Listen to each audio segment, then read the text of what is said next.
Hello दोस्तों। आज हम एक ऐसे इंसान के बारे में जानेंगे जो निर्विवाद रूप से सबका आइडियल है। चाहे वो महात्मा गांधी जी हों, नेहरू जी हों, अब्दुल कलाम जी हों, सुभाष चंद्र बोस जी हों, जमशेद जी टाटा जी हों या टेस्ला हों, जिन्होंने 300 से भी ज़्यादा पेटेंट अपने नाम किए। टेस्ला खुद विज्ञान के विभिन्न मुद्दों पर उनसे विचार विमर्श किया करते थे। इनको मानने वाले पूरी दुनिया में हैं और हर जगह के लोग इनको अपना आदर्श मानते हैं। अब आप जान ही गए होंगे कि वो कौन है। हाँ, वो हैं स्वामी विवेकानंद। तो आज हम इनके बारे में ही जानेंगे। तो आइए जानते हैं। स्वामी जी का जन्म 12 जनवरी 1863 को मकर संक्रांति के दिन हुआ था।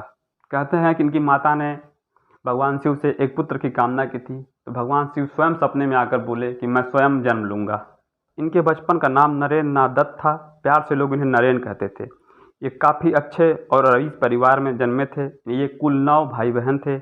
इनके पिता का नाम विश्वनाथ दत्त था, जो कलकत्ता हाई कोर्ट में वकील थे। वकील के साथ साथ ये एक अच्छे व्यक्ति भी थे। ये विभिन्न भाषाओं के जानकार थे और अलग अलग धर्मों की अलग अलग किताबों को पढ़ा करते थे। उन किताबों से जो अच्छी चीज़ें थी वो नरेन और उनके भाइयों बहनों को हमेशा बताते रहते थे। इसके साथ साथ ये बहुत दानी और परोपकारी तरह के पुरुष थे। लोगों की हमेशा मदद किया करते थे, हर कई संस्थाओं में दान दिया करते थे।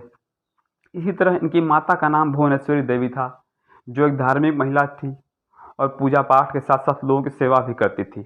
नरेन के ऊपर भी इसका काफ़ी प्रभाव पड़ा। अपने पिता की तरह ये दानी भी हुए और अपनी माता की तरह धार्मिक भी हुए। अपने घर से ही इन्होंने रामायण और महाभारत का ज्ञान भी लिया।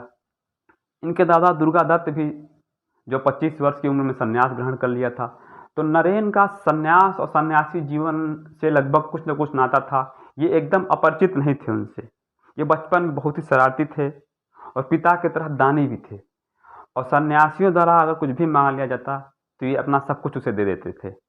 स्वामी विवेकानंद जी की जीवनी लिखने वाले निखिलानंद जी ने लिखा है कि नरेन को एक सपना था जो बार बार आता था, जिसमें एक व्यक्ति अमीर था, जिसके पास धन दौलत और ऐशो आराम की चीज़ें थी, और एक दूसरा व्यक्ति था जो सन्यासी था, जिसका जीवन साधारण था, चीज़ें और सीमित थी। नरेन इन सपनों से अक्सर विचलित हो जाया करते थे कि आखिर उनको चुनना क्या है। वो चाहते तो अमीर व्यक्ति की तरह जी सकते थे, वो चाहते तो सन्यासी की तरह जी सकते थे।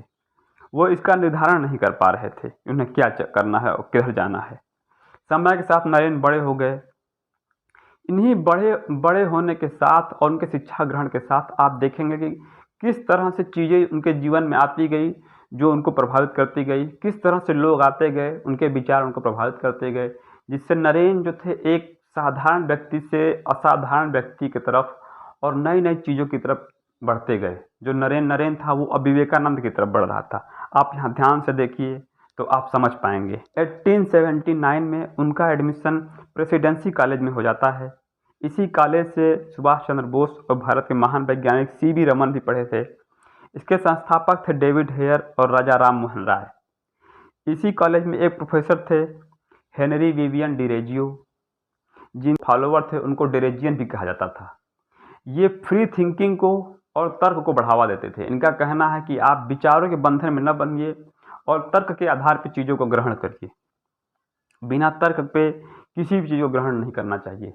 और विवेकानंद बचपन से ही इसी प्रकृति के थे, तो वहाँ उनको अनुकूल माहौल मिला, जिससे उनके व्यक्तित्व में और निखार आया। यहाँ वो राजा राम मोहन राय के ब्रह्म समाज से भी जुड़े। ब्रह्म समाज का उनके ऊपर बहुत प्रभाव पड़ा। ब्रह्म समाज की जो शिक्षाएँ थी, जैसे एकेश्वरवाद, कर्म कांडों का विरोध, सती प्रथा का विरोध, जो बाहरी दिखावा था उसका विरोध, इन सब विचारों का, राजा राम मोहन राय के विचारों का स्वामी विवेकानंद के ऊपर बहुत ही गहरा प्रभाव पड़ा।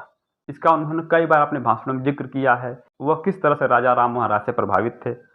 नरेन भारतीयों के साथ साथ विदेशी लेखकों को भी पढ़ा करते थे। वे कांट, डार्विन और स्पेंसर से काफ़ी प्रभावित थे। यहाँ तक कि स्पेंसर की एक किताब का उन्होंने बंगाली में अनुवाद भी किया था। इसके साथ साथ उनके ऊपर प्रकृतिवाद का भी प्रभाव था, जिसके कारण उन्होंने बहुत से जानवरों, पशु पक्षियों को पाल रखा था। उनके ऊपर लगभग सभी चीज़ों का प्रभाव था। वो शंकर के अद्वैत से भी प्रभावित थे, आधुनिकतावाद से भी प्रभावित थे, विज्ञानवाद, प्रकृतिवाद, एकेश्वरवाद, सभी चीज़ों से प्रभावित थे। इन सब चीज़ों की बात हम अगले वीडियो में करेंगे। यहाँ तक उनके जीवन को एक बेस मिल चुका था कि उन्हें क्या करना है, क्या सही है, क्या गलत है, कैसे सोचना है, लेकिन जो मूल शिक्षा थी, जो उनको वास्तव में करना था, वो अभी बाकी था। 1884 में उनके पिता का देहांत हो जाता है।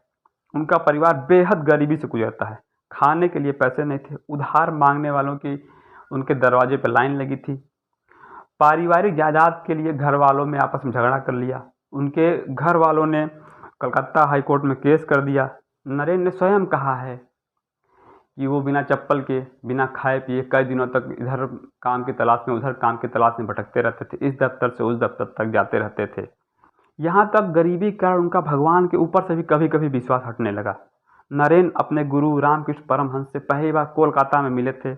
इसके बाद रामकृष्ण परमहंस ने उनको स्वयं दक्षिणेश्वर आने के लिए कहा, जिसके बाद नरेन और श्री रामकृष्ण परमहंस की मुलाकात अक्सर होने लगी।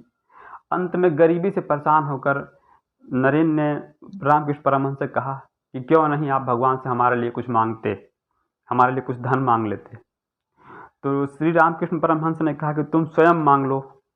2 बार कोशिशों के बाद भी नरेन अपने लिए कुछ नहीं मांग सके। दोनों बार उन्होंने ज्ञान और लोगों की सेवा ही मांगी, अपने लिए धन नहीं मांग सके। जिसके बाद उनको आभास हो गया कि उनको वास्तविक जीवन में क्या करना है, उनका लक्ष्य क्या है। जो सपना वो देखते थे कि एक अमीर आदमी और एक सन्यासी आदमी, आज उसका निर्णय कर लिया कि उनको किस तरफ जाना है, अमीर आदमी की तरफ या सन्यासी की तरफ। उसका निर्णय आज यहाँ कर लिया उन्होंने।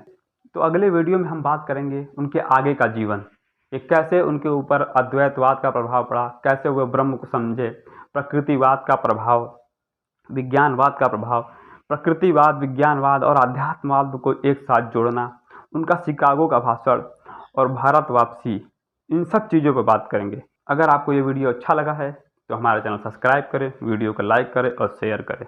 धन्यवाद।